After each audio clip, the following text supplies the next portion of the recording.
Hello everyone, আসসালামু আলাইকুম। কেমন আছেন সবাই? আশা করি ভালো আছেন। আমি একটি রেসিপি তৈরি করব, সেটা হচ্ছে মাছের তোল। দেখেন, আমি কিন্তু মাছের তোল ফেলে দিই নাই। সবসময় কিন্তু আমি মাছের তোল বেছে নিই, আর সাথে এই যে ছোটো একটা টুকরা দিয়ে দিই। মাছের লেজ অথবা পেটের পিস দিয়ে দিলে ভালো লাগে। আর দেখেন, এটা কিন্তু কী সুন্দরভাবে শুকিয়ে দিয়েছি।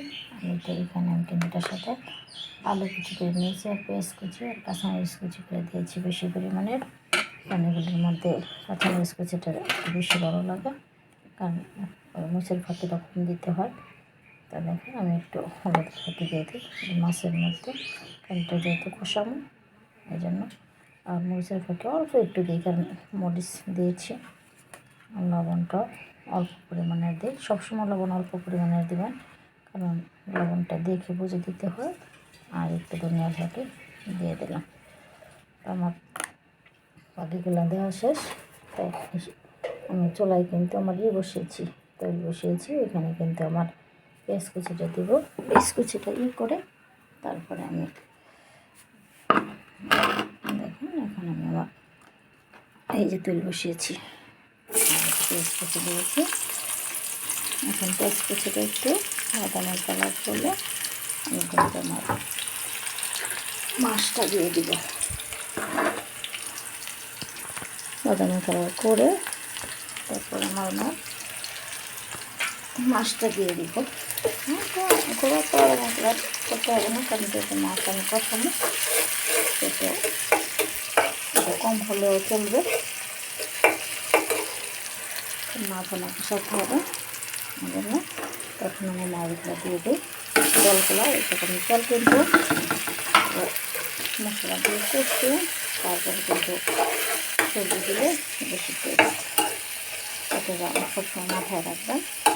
মশলা দিয়ে কষিয়ে তেল করে তারপরে কিন্তু আর এটা গন্ধ লাগবে না, টেস্ট হবে। তেল করে তারপর আমি মরিচ ফোড়নগুলো দিয়ে দিব। এটা কিন্তু তেল থাকে। দেখেন, এটা কিন্তু এই তেলটা কিন্তু উঠছে, অনেক তেল হয়েছে মাছের তেলটা। এখন আমার এই সবজিটা দিয়ে দিই। সবজিটা দিয়ে তারপর কিন্তু পানি দিব না, পানি দিতে হবে না, জল একবারে কম কাপ দিব। এটা এখন আমি শুধু ডেকে দিব। এখন ডেকে দেবো, শেষ মিনিট কাপড় আছে এটা দিয়ে দিব। এখন ডেকে দেবো। এটা খাবার রস এখন কিন্তু দিয়ে দিলাম। এটা খাবার রস দিয়ে কিন্তু এটা আর একটু টেস্ট হয়, আর বেশি টেস্ট হয়। সবসময় রাখবেন কাঁচামরিচ আর খাবার রস, ধনিয়া পাতা, ওগুলো একটা দিয়ে টেস্ট করে। তো এখন আমি কিন্তু দেবো, ডেকে দেবো। এখন বন্ধুগণ, আমার রেসিপিটা কিন্তু ফ্রাই হয়ে গেছে। এখন ধনিয়া পাতা দিয়ে দিলাম। শেষ মুহূর্তে হয়ে গেছে। ধনিয়া পাতা কাঁচাও খাওয়া যায় মরি দিয়ে।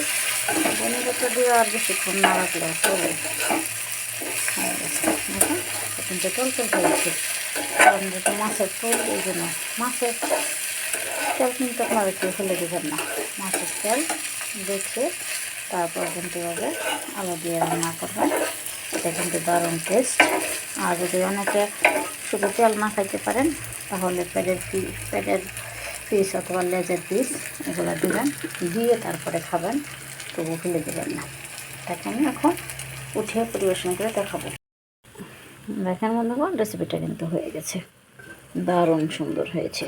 এখন আমি এটাকে পরিবেশন করব, বাটিতে নিব।